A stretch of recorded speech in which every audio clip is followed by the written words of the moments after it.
दिल्ली में प्रदूषण की मार जारी, कई जगहों पर एयर क्वालिटी इंडेक्स लेवल 500 तक पहुंचा, लगातार बिगड़ रहे हालात।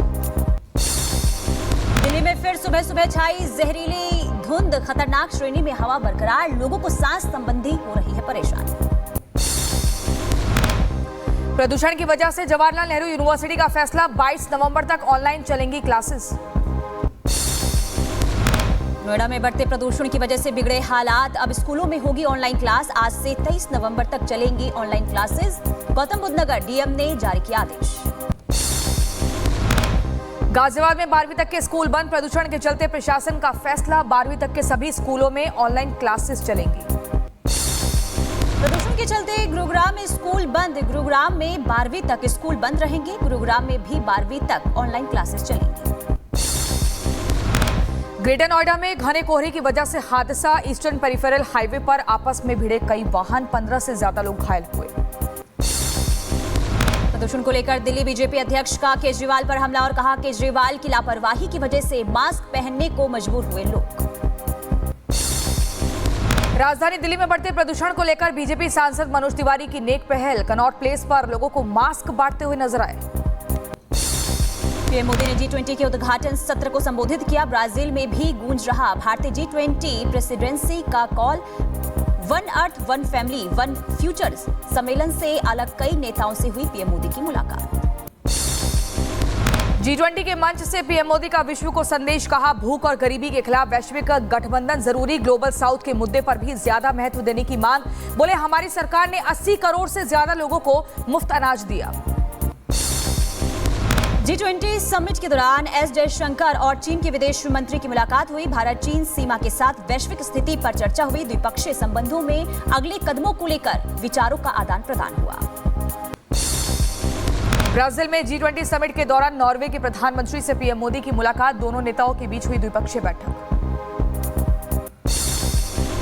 इटली की प्रधानमंत्री जॉर्जिया मेलोनी के साथ पीएम मोदी ने की द्विपक्षीय बैठक, दोनों देशों के बीच कई मुद्दों पर चर्चा। ब्राजील में पीएम मोदी ने पुर्तगाल के प्रधानमंत्री और इंडोनेशिया के राष्ट्रपति के साथ द्विपक्षीय बैठक की, वैश्विक मुद्दों समेत कई मामलों पर बातचीत हुई। पीएम मोदी से मिलने के बाद फ्रांस के राष्ट्रपति का ट्वीट, लिखा पीएम मोदी से मिलना हमेशा खुशी की बात होती है, कहा भारत के साथ हमारी साझेदारी बेहतर। ब्राजील में G20 सम्मेलन के दौरान पीएम मोदी ने ब्रिटेन के प्रधानमंत्री से मुलाकात की, दोनों प्रधानमंत्रियों के बीच पहली मुलाकात, दोनों ने एक दूसरे को अपने अपने आगामी कार्यकाल के लिए बधाई दी। G20 समिट में दिखी मोदी बाइडेन की केमिस्ट्री, एक दूसरे के साथ गर्मजोशी से बात करते दिखे दोनों नेता, भूख और गरीबी के खिलाफ वैश्विक गठबंधन की शुरुआत। ब्राजील में ब्रिटेन के पीएम स्टामर ने चीनी राष्ट्रपति जिनपिंग से की मुलाकात, चीन के साथ रिश्तों में सुधार को लेकर हुई चर्चा, 2018 के बाद ब्रिटेन के पीएम और चीनी राष्ट्रपति की पहली मुलाकात। ब्राजील में G20 के नेताओं ने खिंचवाई ग्रुप तस्वीर, समिट में शामिल सभी नेता एक साथ नजर आए। ब्राजील में G20 समिट के दौरान फिलिस्तीन के समर्थन में लोगों का प्रदर्शन, बैनर और फिलिस्तीनी झंडे लेकर सड़कों पर उतरे लोग।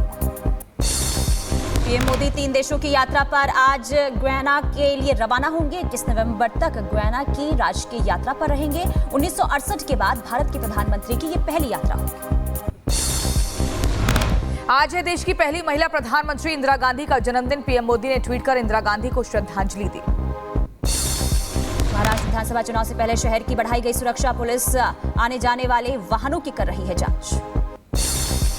शरद पवार ने पीएम मोदी पर साधा निशाना, बोले लोकसभा में बीजेपी ने 400 सांसदों की मांग की थी, पीएम मोदी को देना होगा हिसाब, देश चलाने के लिए 400 सांसद क्यों चाहिए।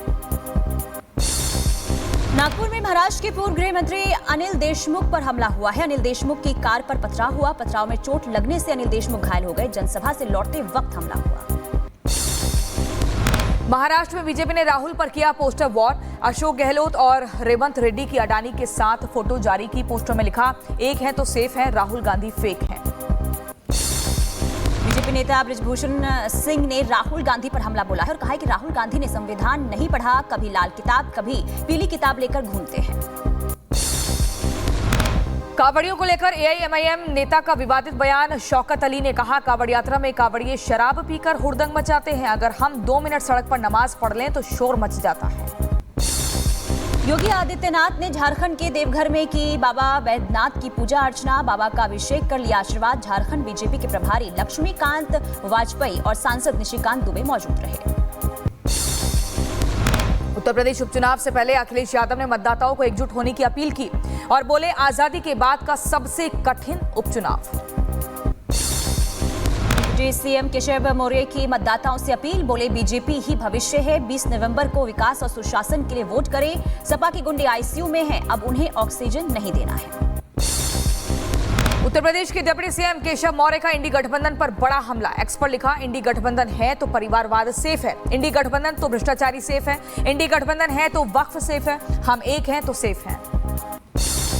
देश के कई राज्यों में ईडी की छापेमारी। लॉटरी किंग सेंटियागो मार्टिन के 22 ठिकानों पर रेड की गई। ईडी की छापेमारी में 12 करोड़ 41 लाख जब्त किए गए। मार्टिन के खिलाफ लॉटरी में धोखाधड़ी और अवैध बिक्री के मामले में कई एफआईआर दर्ज। महाराष्ट्र चुनाव से पहले नासिक में बड़ी कार्रवाई। एक होटल से 1 करोड़ 98 लाख रुपए बरामद। मामले की जांच में जुटी टीम। मणिपुर में हालात को लेकर गृह मंत्री अमित शाह ने की हाई लेवल मीटिंग। सीआरपीएफ और बीएसएफ के 5000 जवानों की होगी तैनाती। डीजी और सीआरपीएफ और केंद्रीय गृह सचिव पहुंचे इम्फाल।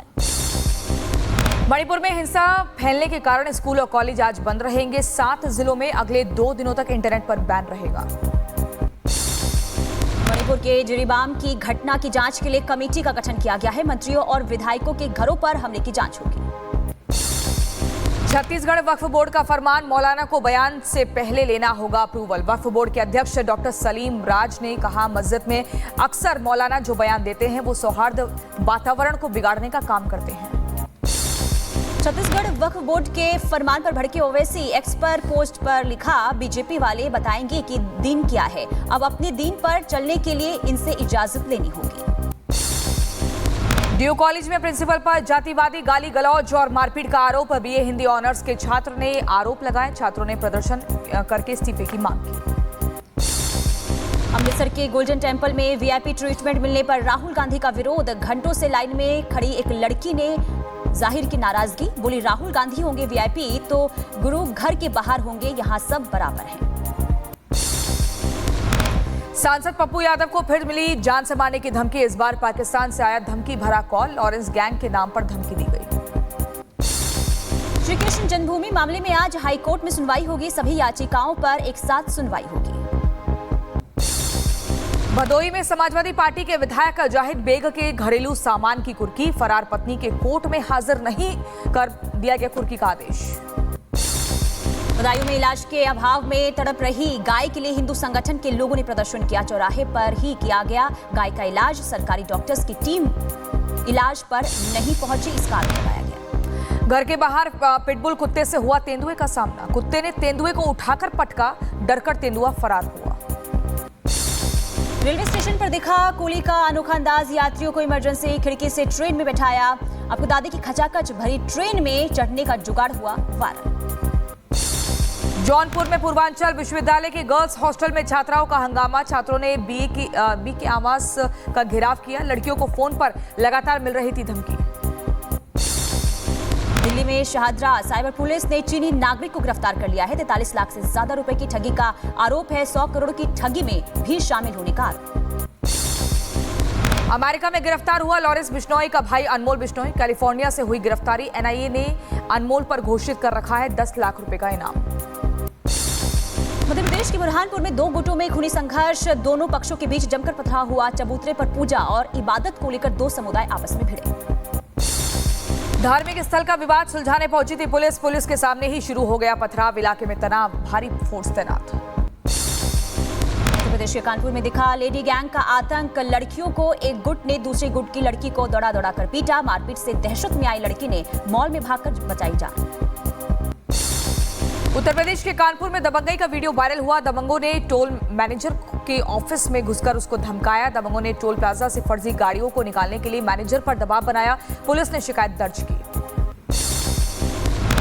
मध्य प्रदेश के टीकमगढ़ में पुलिस और ग्रामीणों के बीच झड़प हो गई। एक युवक ने महिला थाना प्रभारी को थप्पड़ मारा। पुलिस महकमे में हड़कंप मचा। किसान की मौत को लेकर लोग प्रदर्शन कर रहे थे।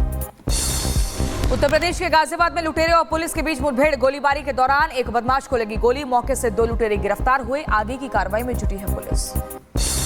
गाजियाबाद में डबल मर्डर से सनसनी। घर में घुसकर देवर ने भाभी भतीजी का दुपट्टे से गला घोंटकर हत्या कर दी। हत्या के बाद आरोपी शख्स मौके से फरार हुआ। प्रेम संबंधों का मामला बताया जा रहा है। गाजियाबाद में डबल मर्डर के आरोपी के साथ पुलिस की हुई मुठभेड़। आपको बता दें, क्रॉस फायरिंग में एक बदमाश को पैर में गोली लगी। गुजरात के वडोदरा में बीजेपी के पूर्व कॉर्पोरेट के बेटे की हत्या कर दी गई। इलाके में हड़कंप मचा है। चाकू से किया गया था हमला। जांच में जुटी पुलिस। उत्तर प्रदेश के बरेली में खाने के बिल मांगना रेस्टोरेंट ओनर को भारी पड़ा। दबंगों ने रेस्टोरेंट मालिक और स्टाफ को दौड़ा कर पीटा। मारपीट की घटना सीसीटीवी कैमरे में कैद हुई। होटल के मालिक की शिकायत पर केस दर्ज किया गया है। पुलिस ने विशेष समुदाय के 20 से 25 लोगों पर केस दर्ज कर 3 लोगों को गिरफ्तार किया है। पुलिस थाने में आपको बता दें कि हाथ जोड़कर माफी मांगते आरोपी दिखाई दिए। बदायूं में युवक की गला दबाकर हत्या। परिजनों ने दोस्त पर हत्या करने का आरोप लगाया। पुलिस मामले की जांच में जुटी। बुलंदशहर की शिकारपुर तहसील में युवक से मारपीट की गई। मामूली विवाद में युवक से मारपीट का वीडियो वायरल हो रहा है। पुलिस मामले की जांच कर रही है। मध्य प्रदेश के गुना में किसान की मौत। सुबह खाद न मिलने की शिकायत को लेकर वीडियो पोस्ट किया था। रात में हो गई किसान की मौत। अमृतसर की कचहरी चौक के पास एक कार में भीषण आग लग गई। चालक ने कूदकर अपनी जान बचाई। फायर ब्रिगेड ने आग पर काबू पाया। नोएडा में इमारत की दीवार गिरने से हादसा। अचानक से दीवार गिरने के बाद चीख पुकार मची। बुलडोजर की मदद से मलबे में दबे लोगों को बाहर निकाला गया। इजरायल ने गाजा पर किए स्ट्राइक। जमकर की बमबारी। हमले में 8 लोगों की मौत। आईडीएफ ने गाजा में हमास के सुरंग पर किया हमला। हमले में 2 आतंकवादियों के मारे जाने की खबर। मिडिल ईस्ट में ताबड़तोड़ हमले जारी। जंग के बीच तेल अवीव में गिरा रॉकेट। भयानक वीडियो सामने आया। हिजबुल्लाह ने देर रात इजरायल पर किया हमला। तेल अवीव के पास दागी मिसाइलें। लोगों में मची चीख पुकार। हमले के बाद एक इमारत में आग लगी। तेल अवीव पर रॉकेट अटैक के बाद कई इमारतों को पहुंचा नुकसान। राहत बचाव का काम लगातार जारी। तेल अवीव में रॉकेट अटैक के बाद रेड अलर्ट। कई महीनों बाद पहली बार बजा है चेतावनी का सायरन। हिजबुल्लाह ने इजरायल पर किया भीषण पलटवार। रॉकेट अटैक के बाद बिल्डिंग और कार में आग लगी। हमले में एक महिला की मौत की खबर। 10 लोगों के घायल होने की खबर। हिजबुल्लाह ने इजरायल की शहर शफरम में रॉकेट दागे हैं। एक इमारत पर रॉकेट गिरा जिससे वहां आग लग गई है। हमले में 10 लोग घायल हुए। इजरायल के प्रधानमंत्री नेतन्याहू ने डोनाल्ड ट्रंप से फिर बात की। बोले, हम ईरान के खतरे को लेकर एक मत है। ईरान को न्यूक्लियर पावर नहीं बनने देंगे। युद्ध विराम को लेकर इजरायल सरकार का बड़ा बयान। कहा, संघर्ष विराम प्रयासों के बीच लेबनान में सैन्य अभियान जारी रहेगा। बेरूत में इजरायली हमले में मारे गए हिजबुल्लाह के प्रवक्ता का अंतिम संस्कार किया गया। दक्षिणी लेबनान के शहर सिडोन में दफनाया गया। दक्षिणी लेबनान में इजरायल की भीषण एयर स्ट्राइक नाबितीह शहर में हिजबुल्लाह के ठिकानों को तबाह किया। हमले के बाद उठता दिखा धुएं का गुबार। लेबनान में इजरायल का कहर जारी है। बेरूत के अंदर जुकाक ब्लास्ट में एक अपार्टमेंट पर भीषण बमबारी हुई। लोगों में अफरा तफरी मची। देर रात बेरूत के रिहायशी इलाके में इजरायली सेना ने किया हमला। प्रमुख सरकारी इमारतों और दूतावासों के पास की स्ट्राइक। हमले में 4 लोगों के मारे जाने की खबर। 18 से ज्यादा लोग घायल हुए। यूक्रेन के ओडेसा शहर पर रूस ने दागी मिसाइल। हमले में 10 लोगों के मारे जाने की खबर। 40 से ज्यादा लोग घायल। रूस से जंग के बीच यूक्रेन राष्ट्रपति जेलेंस्की ने डोनेट्स्क क्षेत्र का दौरा किया। जेलेंस्की ने रूसी सेना से सिर्फ 7 किलोमीटर दूर पोक्रोवस्क का भी दौरा किया। रक्षात्मक संरचनाओं के निर्माण की समीक्षा की।